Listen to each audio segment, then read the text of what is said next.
Bonjour et bienvenue dans Une minute un livre. Je vous parle aujourd'hui de ce document, Le Bonheur de Corentin Garrido, dans la collection Baedeker aux éditions Le Montant-l'Air 2025. Alors un ouvrage court mais intense, un ouvrage court mais pluriel, dans la liste des thématiques notamment voilà, cochées au départ. Moi c'était une de mes premières curiosités. On peut lire phytothérapie, SF post-apo, système D, breakdown, permaculture gay, exhibitionnisme, survivalisme, jardinage, aide à mourir, fellation. OGM, ASMR, sorcellerie, éco-anxiété, mais au final, beaucoup de thèmes qui insufflent au livre une aura vraiment particulière. Le dessin, c'est vraiment tel une sculpture permanente qui nous plonge immédiatement dans la relation entre Yann et Guerre.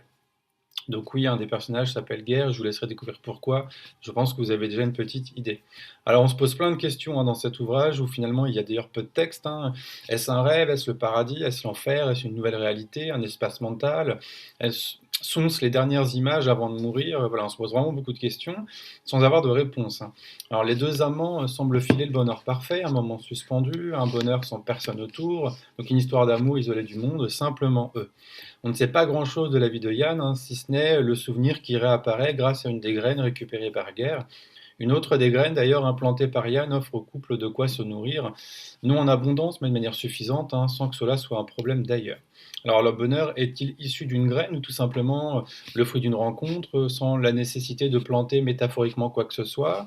La graine est-elle finalement la métaphore de l'aide à mourir, comme le suggèrent peut-être les dernières pages?